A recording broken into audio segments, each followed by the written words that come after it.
좋아져 가지고요. 여러 가지로 많이 편해졌습니다. 핸드폰 하나면 예전에 같았으면 여러 가지 아주 그냥 이렇게 저렇게 들고 다녀야 되는 많은 것들을 이제 핸드폰 하나만 가지고 있으면 다 이제 사용할 수 있게 되었지요.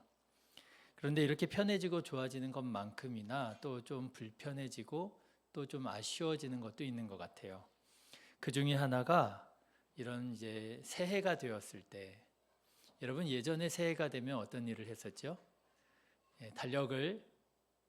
예전에 달력을 딱 내리고 새로운 달력을 딱 달잖아요. 근데 참 그랬던 것 같아요. 저도 뭐 그렇게 우리 권사님 뭐 장로님 세대는 아니지만 어린 마음에도 새 달력을 보면은 왠지 뭔가의 마음이 좀 있었던 것 같아요. 그렇죠?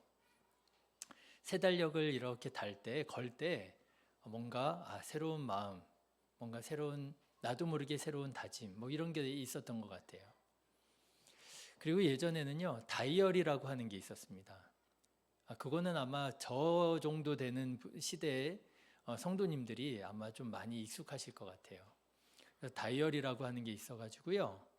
그래서 이제 이 새해가 되면은 다이어리를 새로 사가지고 이 빳빳한 그 이제 이음의 부분을 쫙 펼치면서, 그렇죠, 이렇게 한번 쫙 누르잖아요. 그때 또 좀 느낌이 있었던 것 같아요.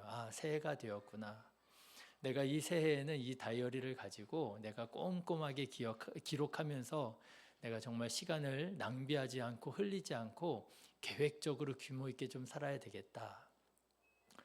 예전에는요 달력을 걸면서 또 다이어리를 새로 사서 펼치면서 새로운 마음을 좀 품을 수 있었던 것 같아요. 그런데요 요즘에는 핸드폰 하나로 이게 다 되는 거예요. 달력 없는 집도 많잖아요. 저희 집도 달력이 없습니다. 벽에 달력을 걸지 않고요. 다이어리를 사지 않습니다. 이제 핸드폰에다 메모며 뭐며 다 할 수 있기 때문에 다이어리를 사지 않아요. 그러다 보니까 어느 순간에서부터인지 그 느낌이 좀 사라진 것 같아요. 그 새해가 되었구나. 새로운 마음으로 올해는 좀 이렇게 살아야 되겠다. 좀 내가 규모 있게 계획성을 가지고 좀 살아야 되겠다. 이런 마음들이 예전보다는 조금 약해진 게 아닌가.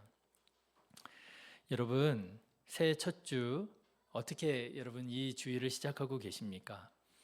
옛 어른들이 하시던 말씀, 첫 단추를 잘 꿰어야 된다 이런 얘기 하셨잖아요. 여러분 오늘 이 첫 주일이 첫 단추를 끼우듯이 새로운 마음으로, 지금은 우리가 잘 하지 않지만 우리 신앙에 달력을 벽에다 걸듯이, 우리 신앙에 다이어리를 첫 장 펼치듯이 여러분 새로운 마음으로 이 주일을 시작하실 수 있기를 주님의 이름으로 축원합니다. 그래서요 저는 오늘 어떤 마음으로 우리가 예배를 드리면 좋을까 고민하던 중에 우리 신앙의 첫 단추는 다름 아니라 예수님과 함께 있기, 이것이야말로 우리가 꿰어야 할 신앙의 첫 단추가 아닌가라는 생각이 들었어요. 여러분 한번 같이 따라해 보실까요? 예수님과 함께 있기. 예수님과 함께 있는 게 너무나도 중요하더라고요. 자, 여러분 오늘 말씀을 보십시오. 오늘 말씀은 예수님께서 제자들을 부르실 때의 말씀이에요. 이제 막 제자들을 처음 부르실 때에 있었던 사건이라고 하는 거죠. 그런데 여러분 예수님께서 제자들을 부르셨다는 거 너무나도 잘 아는 사실이지만 생각해 보면 좀 이상한 점들이 많이 있습니다. 예수님께서 제자들을 부르셨다는 이 사실부터가 이상해요. 그렇지 않습니까? 여러분 예수님께서 왜 제자들을 부르셨을까요? 예수님 전능하신 하나님이시잖아요. 능치 못함이 없으시잖아요. 누구의 도움이 필요 있어요? 없어요? 필요 없습니다. 여러분 그런 책이 있어요. 유능한 사람은 왜 사람을 키우지 못할까? 여러분 유능한 사람이 사람을 잘 키울 것 같잖아요. 그런데 유능한 사람이 사람을 잘 키우지 못한답니다. 왜요? 유능한 사람은요 못하는 사람을 보면 이해를 못하는 거예요.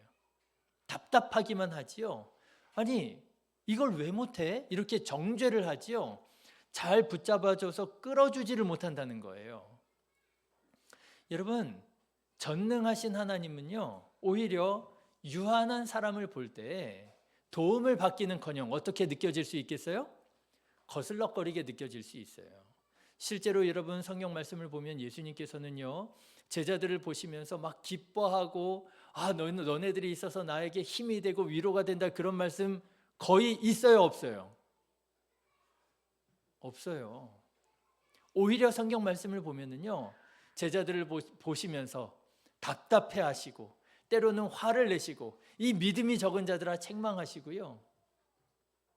여러분 가만 생각해 보면 예수님께서 제자들을 부르신 것부터가 이상해요. 왜 부르셨을까? 전능하신 하나님 혼자 일하시는 게 더 편하실 수 있었을 텐데. 그뿐 아닙니다. 예수님께서 제자들을 부르신 것부터가 이상한데요, 부르신 제자들을 보면 더 이해가 안 가요. 여러분, 부르신 제자들이 어떤 사람이었어요? 주로 똑똑하고요, 유능하고요, 젠틀하고요, 인맥이 좀 탄탄한 그런 사람들이었습니까? 아니었어요. 둘째 가라면 서럽다 할 정도로 억세고 험한 어부들이 주로 예수님의 제자가 되었어요. 제 친구 목사님들 중에서요, 선배 목사님들도 마찬가지입니다. 어떤 분은 산에서 목회하시는 분도 있고, 어떤 분은 농촌에서 목회하시는 분도 있고, 어떤 분은 도시에서 하시는 분도 있고, 어떤 분은 어촌에서 목회하시는 분도 있고. 그런데 저마다 다 어려움이 있고 다 장점이 있지만은 들어보면 어촌 마을에서 목회하시는 목사님들이 쉽지 않더라고요. 왜요? 어촌 마을에는요, 미신도 그렇게 많고요. 한 목사님이 그런 얘기를 하시는 거예요. 교회를 세우려고 이제 개척을 하려고 교회를 개척을 딱 했는데 난리가 난 거예요. 마을에 이장님이 찾아왔다는 거예요. 여기에다 교회 개척하면 안 된다고, 당장 간판 내리라고. 그래서 왜 안 되냐고, 내가 이거 다 계약서 써가지고 내가 다 아무런 문제 없이 계약을 한 건데 왜 이런 말씀을 하시냐고. 그랬더니 그분 이장님 하시는 얘기가 이 길이 용왕님 다니는 길이래요. 용왕님 다니는 길에다가 교회를 개척하면 어떻게 하냐고, 당장 이전하라고. 미신도 많고요. 그런데 여러분, 예수님께서요, 제자들을 부르시는 것도 이상한데 그 부르신 제자들을 보니까 이 사람들은 더 이해가 안 가는 거예요. 억세지요, 말 안 듣지요.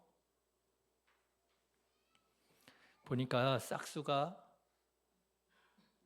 푸르른 사람들이 아니라 얘는 좀 내가 키우면 잘 클 수 있겠다, 그런 사람들이 아니라 싹수가 노란 사람들, 클 수 있을까? 정말 이 사명 감당할 수 있을까? 의문스러운 사람들을 제자로 부르시더라고 하는 거예요. 그런데 이상한 일이 일어납니다. 이 이상한 일이 다 놀라운 일들로 바뀌게 돼요. 그 싹수가 노란 것만 같았던, 말 안 들을 것 같고 하나도 변하지 않을 것만 같았던 그 사람들이 어떻게 변해됐느냐? 죽기까지 예수님이 그리스도시라고 하는 이 복음을 전하다가 목숨을 다한 사람, 순교자가 되기까지 예수님을 전하던 사람들로 변화되더라고 하는 거예요. 여러분, 정말 놀라운 일 아닙니까? 보통의 사람들이 아니에요. 억세디 억센, 험하디 험한 고집불통의 어부들이 예수님을 그리스도라고 고백하는 증인들로, 순교자로 살아가게 되더라고 하는 것이죠. 여러분, 예수님의 선택을 통해서 우리는 무엇을 깨달을 수 있느냐 하면요, 이 성경에 나오는 인물들이 우리와 다른 어떤 특별한 사람들이 아니었음을 우리에게 보여줍니다. 그들은 싹수가 푸르른 사람들이었고요, 파란 사람들이었고, 우리는 싹수가 노래가지고요, 성경의 사람들은 이런 사람들이니까 그렇게 살 수 있는 거지, 우리는 그렇게 못 살아, 그게 아니라고 하는 거예요. 예수님께서 왜 어부들을 제자로 선택하셨습니까? 어쩌면은요, 우리보다도 더 싹수가 노란 사람, 우리보다도 더 강팍한 사람, 우리보다도 더 연약한 사람, 우리보다도 더 핑계가 많고 더 상처가 많은 사람들도 어떻게 변할 수 있다는 거예요? 예수 그리스도의 신실한 증인, 제자로 변할 수 있음을 우리에게 보여주는 거예요. 여러분, 우리도 변할 수 있을 줄로 믿습니다. 주님께서 말씀하시고 주님께서 역사하시면은요, 우리의 생각도 변화되어지고 우리의 마음도 새로워지고 우리들의 삶도 경건하고 거룩하게 변화될 줄로 믿습니다. 자, 그러면 여러분 궁금하지 않으세요? 예수님께서 그렇게 험하고 억센 어부들을 제자로 부르셨어요. 그런데 그렇게 부르신 제자들에게 가장 처음 무엇을 가르치셨을까요? 여러분이 예수님이시라면 이게 좀 그런가요? 여러분 한번 생각해 보세요. 여러분이 만일 예수님의 입장이라면 여러분 무엇을 가르쳐 주기 원하세요? 여러분들이 누군가 전도했어요. 내가 정말 좋아하는 사람, 내가 정말 이 사람 놓고 기도 오랫동안 해왔는데 그 사람이 드디어 마음을 열고 교회에 나왔어요. 그러면 여러분은 그 사람에게 무엇부터 가르쳐 주길 원하세요? 신앙생활은 이렇게 하는 거야. 첫 번째, 뭘 가르쳐 주시기 원하세요? 예배는 이렇게 드리는 거예요. 그죠? 가장 먼저 오면은 뭐부터 하는 거예요? 예배부터 우리가 드리게 되잖아요. 예배는 이렇게 드리는 거야. 예배 가르쳐 주고 싶고, 그죠? 또 어떤 분은 기도 가르쳐 주고 싶잖아요. 기도는 이렇게 하는 거야. 예수님께서도 제자들에게 너희는 기도할 때 이렇게 기도하라 가르쳐 주셨잖아요. 또 어떤 분은요, 그래, 뭐 예배도 중요하고 기도도 중요하고 찬양도 중요하고 뭐 다 중요하지만 무엇보다 말씀은 이런 거야. 말씀 가르쳐 주시기 원하시는 분도 계시잖아요. 여러분, 그렇다면 예수님은 무엇부터 가르쳐 주시기 원하셨을까요? 오늘 말씀을 보니까 예수님과 함께 있기, 이것부터 가르치시더라는 거예요. 자, 여러분 오늘 말씀을 보십시오. 오늘 말씀 13절부터 15절까지의 말씀을 보니까요, 예수님께서 제자들을 부르실 때의 그 이유와 목적을 이렇게 말하고 있습니다. 같이 읽어보실까요? 또 산에 오르사 자기가 원하는 자들을 부르시니 나온지라. 이에 12를 세우셨으니 이는 자기와 함께 있게 하시려고 부르셨다는 거예요. 여러분, 이것이 예수님께서 제자들에게 가르치신 첫 번째 레슨이에요. 내가 너희들을 내 제자로 삼기 원한다. 그런데 내 제자가 되려면 가장 먼저 뭘 배워야 되는 줄 알아? 나와 함께 있는 것부터 배워야 돼. 예수님과 함께 있기가 제자가 되는 첫 번째 단추더라고 하는 거예요. 자, 여러분에게 한번 여쭤볼게요. 여러분, 예수님과 함께 있기 쉬워요, 어려워요? 생각 안 해보셨죠? 여러분 한번 생각해 보세요. 여러분 지난날에 2025년 마지막 주일까지의 삶을, 신앙생활을 한번 돌이켜 보세요. 여러분 예수님과 함께 있기 쉬워요, 어려워요?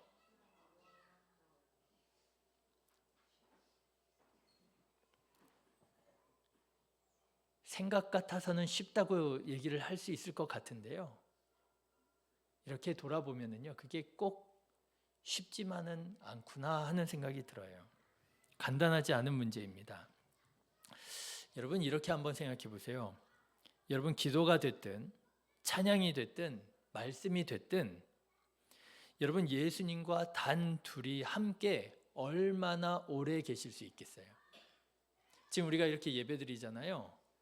예배 시간 우리가 이제 1시간에서 뭐 길면 1시간 10분 뭐 이렇게 예배를 드리는데, 여러분 이 1시간의 예배에 이런 거 말고요, 여러분 단둘이, 하나님과 단둘이, 예수님과 단둘이 얼마나 오래 계실 수 있겠어요?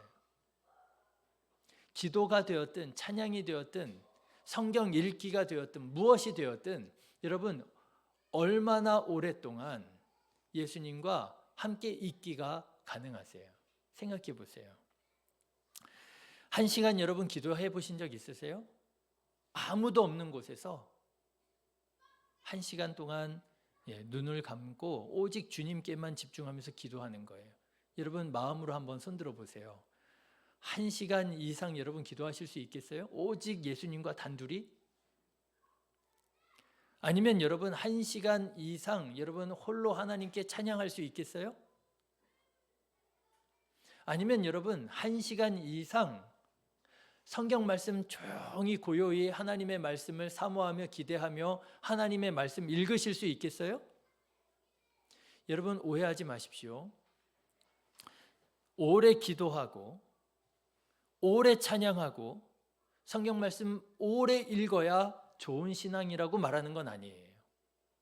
그렇지만 여러분 좋은 신앙인은요 오래 기도하더라고요. 좋은 신앙인은요 오래 찬양하더라고요. 여러분 좋은 신앙인은요 오래 하나님의 말씀을 읽더라고요.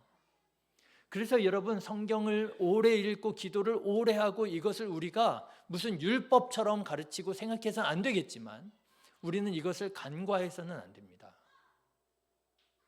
여러분 한번 생각해 보세요. 여러분은 얼마나 오랫동안 오직 예수님과 단둘이 하나님과 단둘이 하나님과 함께 계실 수 있겠어요?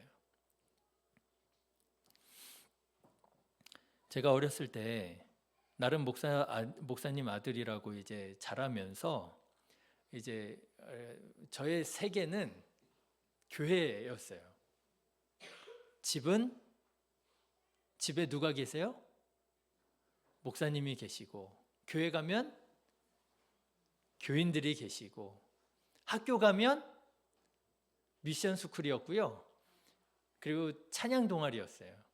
친구들 전부 다 기독교인이었어요. 저의 세계는 기독교였어요.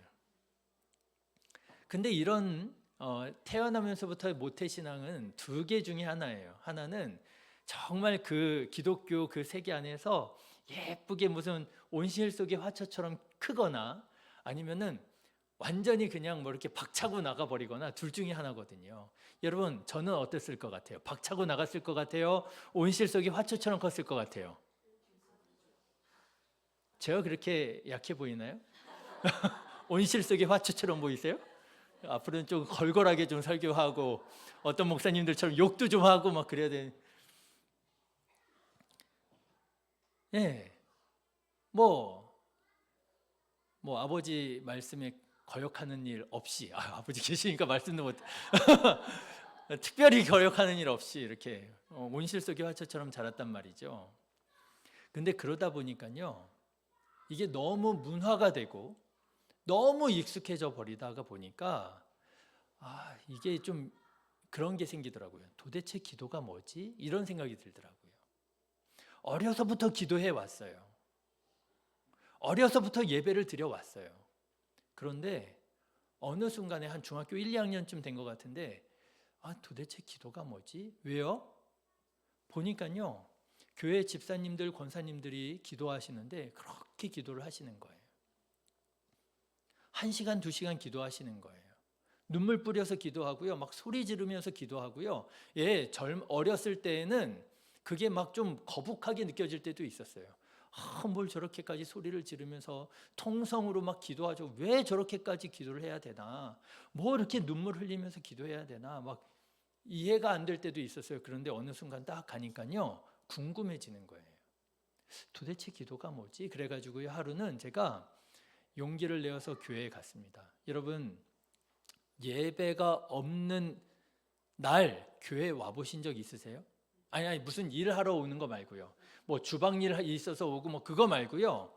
신앙적인 이유로 아무런 이유가 없어요. 그저 내가 하나님 앞에 좀 나아가야 되겠다, 내가 좀 기도해야 되겠다 하는 마음으로 교회 나와 보신 적 있으세요?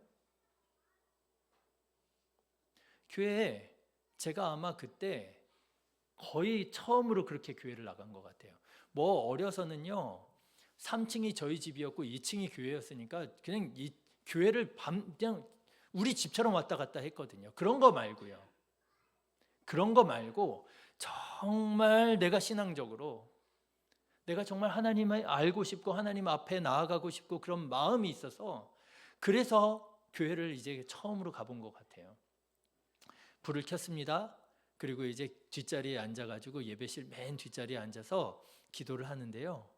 여러분, 깨달았어요. 예수님과 함께 있는 게 참 쉽지 않구나. 명색의 목사 아들이었는데요. 어른들이 보시면 목사님 아들이 그러면서 귀여워하시고 예뻐해 주셨는데요.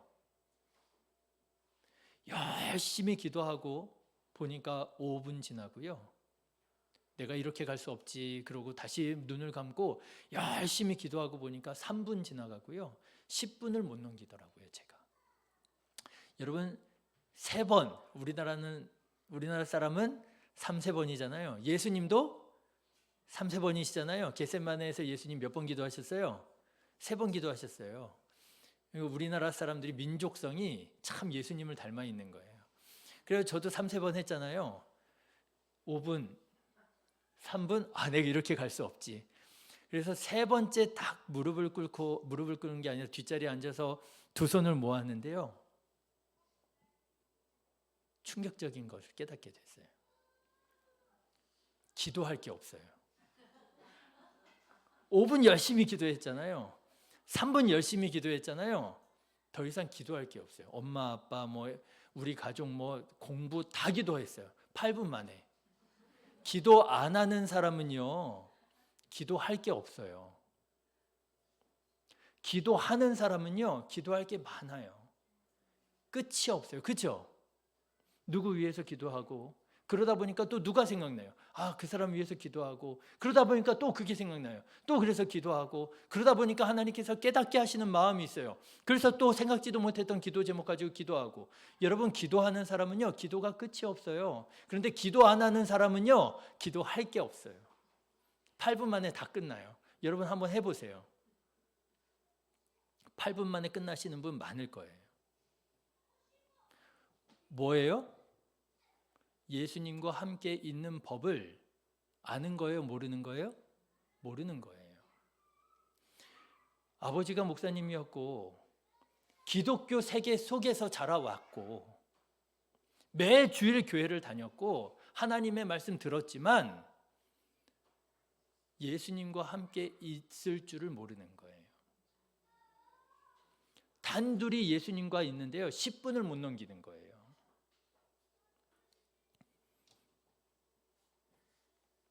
그런데 여러분, 배우지 않으면은요, 훈련하지 않으면은요, 나이가 먹었다고 해서 교회 오래 다녔다고 해서 예수님과 함께 있기가 되는 줄 아십니까?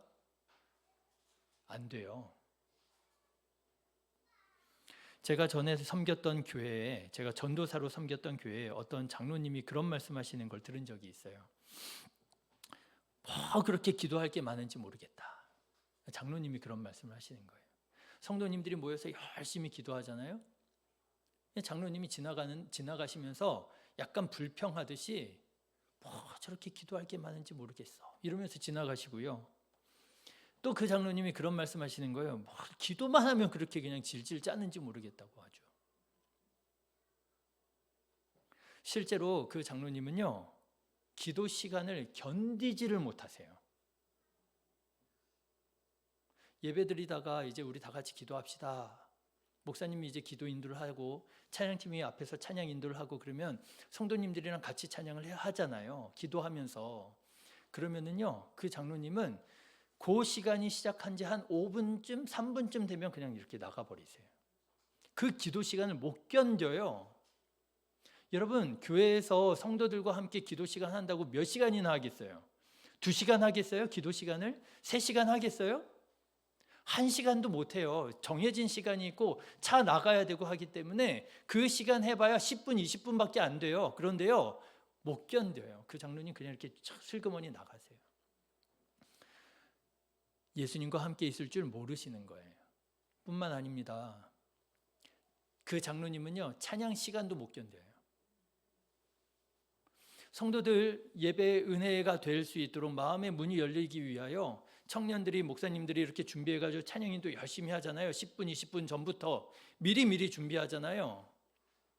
그러면 여러분, 그 찬양에 맞춰서 우리가 찬양할 때 생각지 못했던 어떤 생각들이 일어나고 마음이 열려지고 은혜가 되고 감동이 되고 그러는 거 아니에요. 그러다 보면 마음이 어떻게 되는 거예요? 옥토밭이 되어서 하나님의 말씀이 선포되어질 때 이게 나를 향한 말씀이로구나 깨달아지는 거잖아요. 그리고 이 깨달은 바 말씀에 내가 순종하며 살아야 되겠구나 힘을 얻는 거 아니에요. 그런데요, 그 찬양 시간을 못 견디시더라고요. 예배 시작하기 꼭 한 2분 3분 전에 찬양 이제 한 마지막 곡 부를 때쯤에 들어오세요.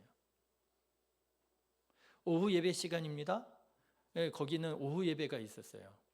한 2시였던 것 같아요. 2시에 이제 점심 식사하고 이제 성도들하고 속회도 하고 교제도 나누다가 2시쯤 되면 이제 오후 예배를 드리는데, 오후 예배 2시 전에 한 10분, 20분 전 정도부터 이제 찬양팀이 나와서 찬양을 인도를 해요. 그러면은 속회하시던 성도님들이 이제 뭐 막 교회 뭐 한 3층 있었던 교회니까요, 구석구석 막 속회하시던 분들이 이제 그 찬양 소리를 들으면 예배 시간이 됐구나 하고 예배실로 모여드는 거예요. 근데 이제 그 장로님은요, 한 10분 전에 들어와요. 그래가지고 뭐 하시는 줄 아세요? 앞에서 찬양 인도하고 성도들 찬양하는데 옆에 있는 사람하고 담소를 나누세요. 커피 이렇게 딱 뽑아놓고 앞에서 찬양하고 있는데. 왜 그러는 걸까요? 예수님과 함께 있기를 배우지 못하고, 예수님과 함께 있기를 배웠어도 순종하지 못하고, 예수님과 함께 있기가 힘들고 불편하니까 안 하는 거예요. 못 하는 거예요. 여러분, 여기에서 참 중요한 말이 제자라고 하는 말이 중요합니다. 여러분, 제자는 어떤 사람이에요? 여러분, 제자는 어떤 사람이에요? 배우는 사람이잖아요. 여러분, 예수님의 제자는 누구한테 배우는 사람이에요? 예수님께 배우는 사람이잖아요. 여러분, 교회에 나오시면 누구한테 배우셔야 돼요? 하나님께 배워야 되잖아요. 말씀을 배워야 되잖아요. 내가 이렇게 살아서는 안 되겠구나. 내가 하나님의 말씀에 순종하여 살아가야 되겠구나. 그래야 내가 하나님께서 기뻐하시는 삶을 살 수 있겠구나. 내가 후회 없는 삶을 살 수 있겠구나. 내가 진리로 살아갈 수 있겠구나. 배워야 되잖아요. 그런데 여러분, 배워요? 안 배워요? 안 배우는 경우가 너무너무 많아요. 세상에서 사장님이 교회 와도 사장님이고요, 세상에서 회장님이 교회 와도 회장님이에요. 안 배워요. 오히려 가르치려고 그래요. 이러니까 교회가 부흥 안 한다고. 내가 구멍가게에서부터 사업을 키워가지고 내가 이 회장이 됐는데 내가 하는 말 들으라고.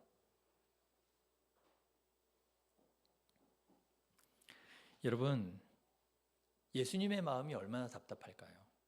배우지 않는 제자들. 여러분도 아시는 것처럼 저에게는 사랑스러운 아이가 4명이 있습니다. 첫째부터 넷째까지 아마 거의 한 10년 동안 제가 아기를 키운 것 같아요. 제가 키웠다 그러니까 이제 기분 나빠할 사람이 있겠지만 제 딴에는 제가 키웠어요. 제가 우스갯소리로 하는 말이 10년 동안 제가 이제 저녁에 목욕시키고요. 제가 목욕시켰다 그러니까 기분 나빠할 사람이 있겠지만 10년 동안 제가 아기를 키웠다는 거 아니겠어요? 첫째, 둘째가 연년생이라서 아시는 것처럼 이 두 아이를 함께 메고 다녀야, 업고 다녀야 됐고요. 그래가지고 과장해서 말하면 디스크가 나가고요, 과장해서 말하면 어깨가 삐뚤어지고요. 근데 여러분 한번 생각해 보세요. 만일에 저희 아이들이 자기 인생을 상담하는데 엄마 아빠하고 상담하지 않고 얘기하지 않고 친구들이랑 상담하면 어떻겠어요, 마음이? 부모한테 묻지 않고요. 아빠, 내가 고등학교 어딜 가야 돼? 아빠, 내가 친구랑 관계에서 이런저런 문제가 있었어. 근데 어떻게 하면 좋을까? 엄마, 내가 지금 이런 고민이 있는데 엄마는 어떻게 생각해? 엄마는 이런 고민이 있을 때 어떻게 이겨냈어? 이런 거를 부모한테 묻지 않고요, 친구들하고만 얘기를 해가지고 친구들하고 얘기한 걸 가지고 결정해버리면 여러분, 부모 마음이 어떠시겠어요? 내가 지를 어떻게 키웠는데, 누구보다도 너를 잘하는 게 난데, 누구보다도 너를 사랑하는 게 난데 너는 왜 부모에게 뜻을 구하지 않고 조언을 구하지 않고 너는 어떻게 너랑 비슷한 정신적인 사회적인 경험을 가지고 있는 친구들하고 얘기를 하고 결정을 하니 서운하지 않겠어요? 답답하지 않겠어요? 막말로 말해서 여러분, 지네들이 알면 얼마나 안다고, 그죠? 고만고만한 애들이 무슨 인생을 논하고요. 여러분, 하나님의 마음이 그렇지 않을까요? 예수님께 배우지 않아요. 예수님께 묻지 않아요. 그냥 성도님들이랑, 물론 성도님들이랑 상담하면 그나마 다행이에요. 어떤 경우는요, 성도님이랑 상담하는 것도 아니고 세상 사람하고 상담을 하고. 여러분, 우리도 그렇지 않습니까? 우리도 교회를 다니기는 하지만, 예수님을 믿는다고 하지만 정작 정말 예수님께 배우고 있는 것이 아니라, 예수님의 훈련을 받는 것이 아니라 사회에서 경험한 것 가지고 신앙생활하고 있고, 내가 생각하는 상식을 가지고 신앙생활하고 있고, 그러면서 예수님과는 단 한 시간도 같이 있을 줄 모르고, 불편해하고, 기도할 줄 모르고, 진심으로 찬양할 줄 모르고, 정말 하나님의 말씀을 생명의 말씀으로 읽고 묵상할 줄 모르고, 여러분, 신앙생활하고 있는 것은 아니냐라고 하는 거예요. 여러분, 아셔야 됩니다. 교인이지만 제자가 아닐 수 있어요. 교회에 등록되어 있지만 예수님의 제자가 아닐 수 있어요. 예수님께 배우지 않고요, 어떤 사람의 제자일 수 있어요. 여러분, 기독교인이지만 제자가 아닐 수 있어요. 살아가는 중에 어떤 문제가 있습니까? 어려운 순간들이 있습니까? 고민이 있습니까?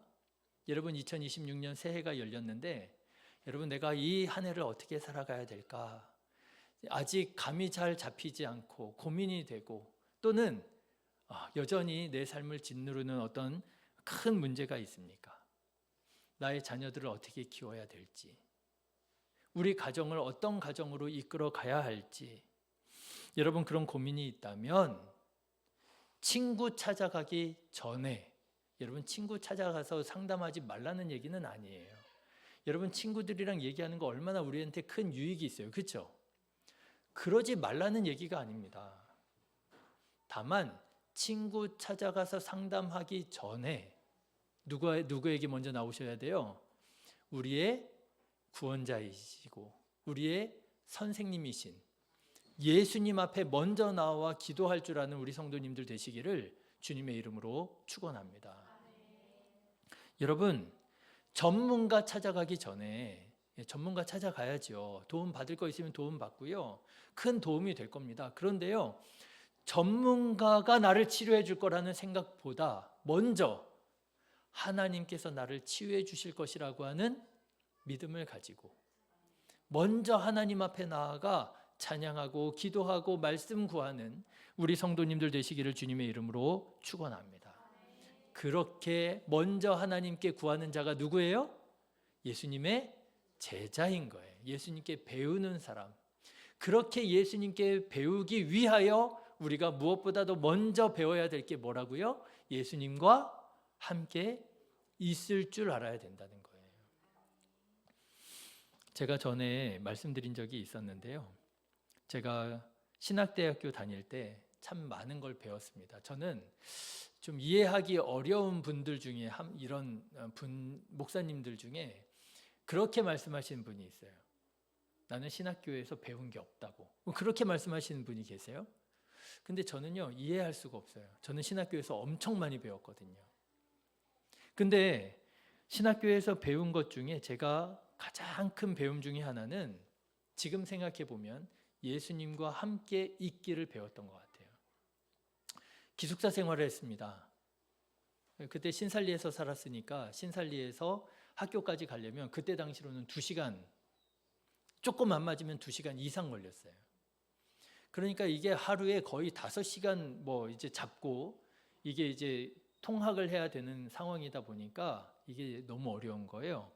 그런데 마침 기숙사 자리가 나서 제가 기숙사에 들어갈 수 있게 됐어요. 기숙사 생활을 하는데 신학대학교니까 당연히 학교에 뭐가 있겠어요? 교회가 있어요.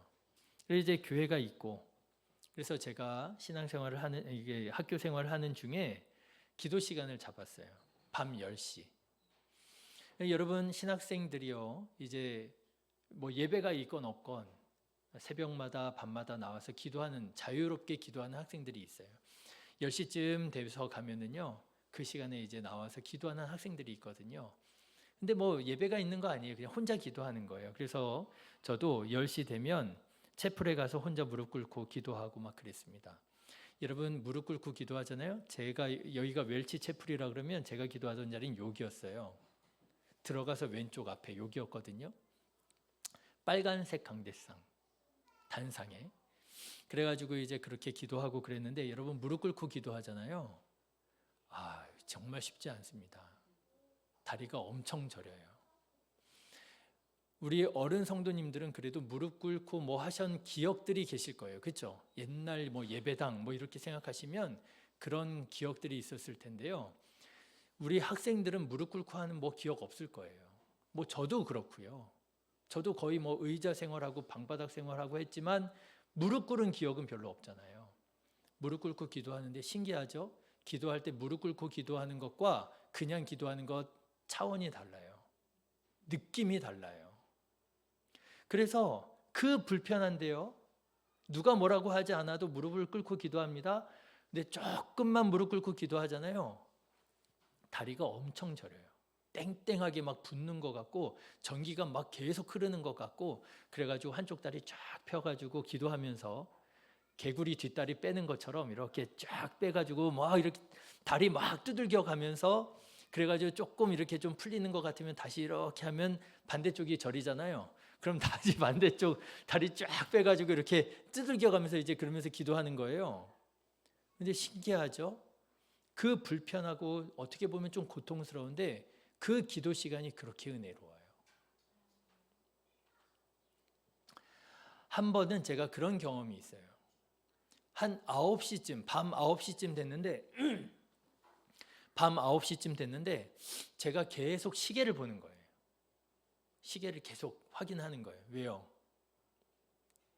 10시 되면 가야 되니까 계속 시계를 확인하는 거예요. 근데 그게 사모함이더라고요. 왜 10시 아직 안 되지? 시간이 왜 이렇게 안 가지? 뭐 이런 거예요. 그러다가 나중에 아니 뭐 10시가 정해진 것도 아닌데 왜 내가 꼭 10시에 가야 되지? 하고 그냥 9시 40분 뭐 이렇게 가서 기도를 하기 시작하고 그랬었어요. 그렇게 기도하다가 여러분 그게 뭐예요? 예수님과 함께 있기가 되는 거예요. 그런데 그렇게 기도하는 중에 제가 이제 기도하다가 문득 그런 기도가 저도 모르게 나왔어요. 하나님, 우리를 향한 하나님의 마음을 알게 해주십시오. 우리를 향한 하나님의 마음을 알게 해달라고, 깨닫게 해달라고 기도했어요. 여러분들도요, 기도하시다가 나를 향한 하나님의 마음을 깨닫게 해달라고, 우리 가족을 위한, 우리 부부를 위한, 우리 자녀를 위한 하나님의 마음을 깨닫게 해달라고 한번 기도해 보세요. 하나님의 마음이 부어질 때까지 한번 기도해 보세요. 기도하는데요, 하나님께서 문득 마음을 주시는데요, 와, 그렇게 슬프더라고요. 얼마나 슬픈지요, 막 눈물이 쏟아지는데요, 순간적으로 제가 당황이 된 거예요. 왜 내가 슬프지? 제가 우리를 향한 하나님의 마음을 구했지 그 마음이 슬픈 마음이 될 거라는 것은 예상치 못했던 거예요.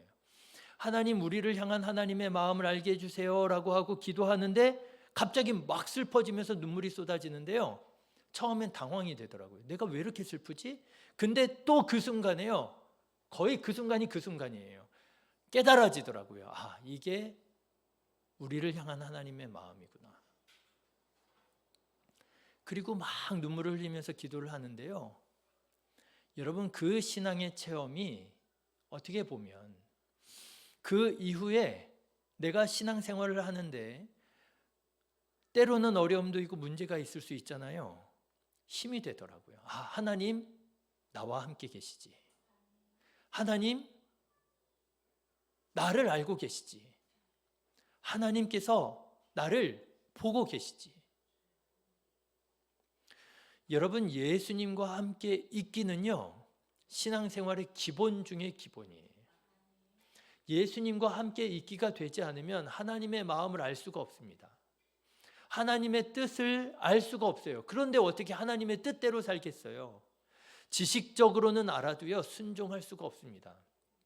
이상한 신앙인이 되는 거예요. 기도하기만 하면 나가는 거예요. 찬양 다 끝날 때 되면 들어오는 거예요. 그리고 하는 말이, 뭘 그렇게 기도할 게 많은지 모르겠어. 뭘 기도만 하면 그렇게 질질 않은지 모르겠어. 이런 얘기를 하게 되는 거예요. 누가요? 장로님이요.